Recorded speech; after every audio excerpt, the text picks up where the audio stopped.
नमस्कार दोस्तों। एक समय था, उस समय का ज़िंदगी कोई नहीं भूल सकता है। और हम बात कर रहे हैं बचपन का ज़िंदगी के बारे में। और बचपन का ज़िंदगी, अगर आपका बचपन का ज़िंदगी गांव में बिताए हैं तो भाई एकदम मस्त होगा। शहर की बचपन का ज़िंदगी तो भाई कुछ अलग ही है।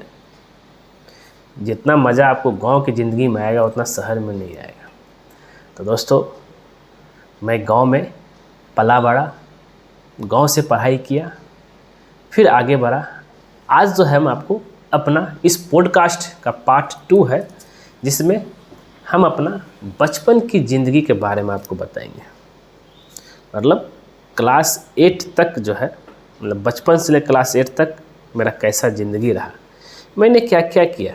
मुझे याद है, कुछ चीज़ मैं आपको बता दूं कि हम लोग खेती खुद ही करते थे। खेती में जैसे धान उपजाना हो, गेहूँ उपजाना हो, दाल उपजाना हो, सब्जी उपजाना हो, जिसमें आलू, टमाटर, प्याज, लहसुन, ये सब चीज़ हम लोग साल भर के लिए एक ही बार उपजाते थे, टमाटर को छोड़ करके।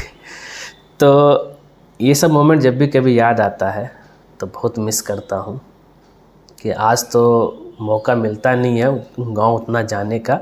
लेकिन गांव जाता हूँ तो बचपन का जो दोस्त है उन लोग से मिलता हूँ। तो यहाँ बात कर रहे हैं कि भाई मेरा जन्म जो है, अगर आप नाम सुनेंगे गांव का तो बोलेंगे ये भी कुछ गांव होता है। भौरहा, समझ में आया नहीं? भौरहा गांव का नाम है, जो सिमरी बख्तियारपुर प्रखंड में पड़ता है, और डिस्ट्रिक्ट आपका सहरसा है। सहरसा जो आपका नियरेस्ट कोसी इलाका में आता है, जो कि आपका नियरेस्ट आपका ये नेपाल बॉर्डर के पास है। तो वहाँ मेरा जन्म स्थान हुआ। तो बचपन से मैंने गांव में ही रहा, और पूरा परिवार के साथ। परिवार में हमारे जो है पिताजी 3 भाई हैं, एक बहन है, और मेरे दादा जो हैं वो स्कूल टीचर थे, गवर्नमेंट स्कूल टीचर। दादी जो है हाउस वाइफ थी, जो दादी खेती करती थी उसमें हाथ बटाते थे। और मेरे पिताजी जो है वो कॉलेज के, प्राइवेट कॉलेज के प्रोफेसर थे, और अपना खुद का जो है एक स्कूल खोले हुए थे, जहाँ उसी स्कूल से मैंने पढ़ाई किया है 10th तक। तो ये चीज़ हो गया। और हाँ, उससे पहले जो है मैं अलग अलग स्कूल में कुछ साल जो है मैंने गांव का सरकारी स्कूल में मैंने पढ़ाई किया, जो बहुत मज़ा आता था। कुछ करना नहीं है, एक कॉपी लेके जाना, किताब, बस वो भी किस में, बोरा में लपेट करके, वही बोरा में लपेट के जाएंगे, और उसी बोरा को बिछा करके फिर उसी में बैठ के पढ़ाई होता था।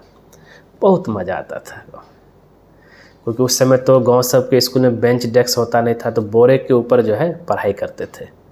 और स्लेट सब भी ले जाते थे, स्लेट में जो है लिखते थे, और उसमें पेन का ज़माना कहाँ था। तो यहाँ से ये ज़िंदगी रहा। मुझे कुछ चीज़ याद है कि गांव से लगभग 1 किलोमीटर दूर जो है, मतलब गांव के अंदर ही जहाँ मेरा घर था, वहाँ से लगभग 1 किलोमीटर आसपास तक में मेरा स्कूल था। वहाँ मैंने पढ़ाई किया। फिर उसके बाद जो है मैं शहर आ गया। क्लास अगर हम बात करें तो शहर आया, शहर में मैंने पढ़ाई किया। वहाँ से लगभग 5 से 6 किलोमीटर दूर शहर है। शहर में जो है मेरे पिताजी जहाँ रहते थे, उनका जहाँ स्कूल था, वहाँ पे उन्होंने मुझे रख करके वहीं पे पढ़ाए लिखाए। तो 10th तक मैंने वहाँ पढ़ाई किया।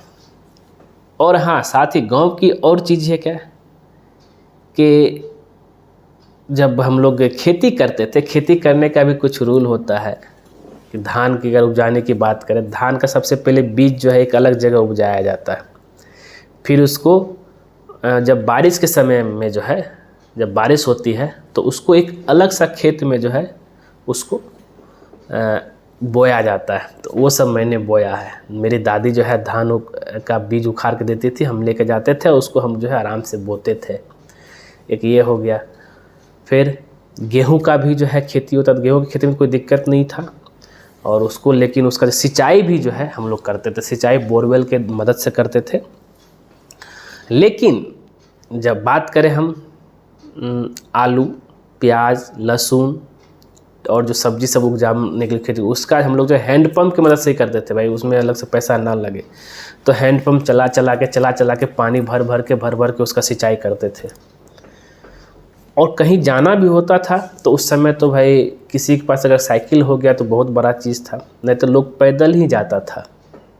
हमने बहुत हमेशा जो है अपने गांव से जहाँ पे शहर था 6 किलोमीटर पैदल ही जाते थे पढ़ने के लिए।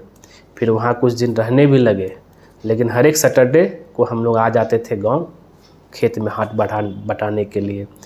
और यहाँ तक कि और हर छुट्टी में हम लोग को गांव आना होता था। और यहाँ तक कि हम लोग गाय और बैल भी पाले हुए थे, तो गाय बैल के लिए भी जो है चारा लेके आना होता था, काट करके उसको फिर खेत से काट करके लाए, फिर उसको जो है कुट्टी से, मतलब जो कतरा बोलते, अगर आप लोगों ने सुना होगा, कुट्टी कतरा से उसको जो है काटते थे। फिर उसको हम लोग जो है गाय को बैल को खाना देता। अब गाय का काम होता, तो गाय से हम लोग जो है ओकेजनली जो है दूध उससे मिलती थी, और बैल से हम लोग उसी बैल को हम लोग जो है हल जोतने के लिए खेतों में इस्तेमाल करते थे। तो ये रहा मेरा ज़िंदगी का। तो मैंने जो है हर एक चीज़ गांव की ज़िंदगी जी के आया है। अगर हम अभी की बात करें, मेरा बेटा ये सब चीज़ नहीं देख पाएगा। खेती करने से लेकर के जानवर पालने से लेकर के सब कुछ हम लोगों ने किया है। और कोई ख़ास देखिए क्या है कि अगर हम बात करें कि गांव का छात्र और शहर का छात्र में अंतर था। शहर के छात्र जो भी थे स्टूडेंट, उसको इस सब के बारे में पता नहीं था। लेकिन अब हमें जो है कभी कभी ऐसा लगता था कि यार कि कितना अच्छा हो, जब शहर के छात्र को देखता था जिसका रैंक अच्छा होता था, कितना अच्छा, बस घर में रहना है, खाना पीना है, पढ़ना है। हमको तो भाई गांव पढ़ना भी है, गांव में जा कर के सब कुछ भी करना है, खेती भी करना है, और गाय बैल को भी देखना है, और परिवार को सब कुछ को देखना है। और यहाँ तक कि यहीं तक सीमित नहीं रहा। अब गेहूँ का हो जाने बाद गेहूँ पिसाने के लिए भी जाना पड़ता था, और चावल जो हो जाने, धान हो जाने बाद उसको जो कुटाने के लिए, मतलब कि धान से जो है चावल निकालने के लिए कम से कम जो है 3 किलोमीटर हम लोग को साइकिल से ले जाके जाना पड़ता था। तो बीच में लाद लेते थे, फिर पीछे लाद लेते थे, और उसको ले जाके जाना पड़ता, फिर उसको कुटा के लाते थे। तो ये सब चीज़ मेहनत करते करते उसके बाद हमको पढ़ाई भी करना होता था। तो हम तो उसके कंपटीशन में नहीं आ पाए, तो लेकिन जो है ज़िंदगी ऐसा ही चला। और अभी जो है वो सब चीज़ जब भी कभी मोमेंट याद करता हूँ, तो जब भी गांव जाता हूँ तो बहुत अच्छा लगता है। और आप लोग भी अगर गांव के होंगे तो ये सब चीज़ ज़रूर जो है कर रहे होंगे।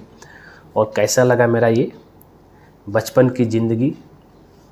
और हम जो अब जो है इसका नेक्स्ट पार्ट में 10th के बारे में बताऊंगा भाई, 10th मेरा कैसा रहा।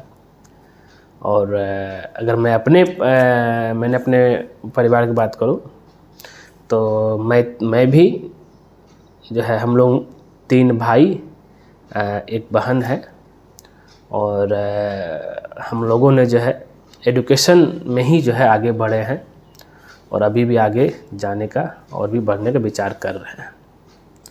और अगर ये वीडियो आपको पसंद आए, ज़रूर इसको जो है लाइक कीजिए, शेयर कीजिए, कमेंट कीजिए, और ख़ास करके हमारे चैनल को सब्सक्राइब कर दीजिए। क्योंकि जैसे ही आप हमारे चैनल सब्सक्राइब करेंगे, उसके बगल में एक बेल आइकन बन जाएगा, उसको आप क्लिक कर दीजिएगा। उससे बेनिफिट बस ये होता है कि जब सिविल इंजीनियर दीपक कुमार कोई नया वीडियो आपके लिए लेकर आएगा, सबसे पहले आपका नोटिफिकेशन में देखिएगा। वीडियो पूरा देखने के लिए धन्यवाद दोस्तों।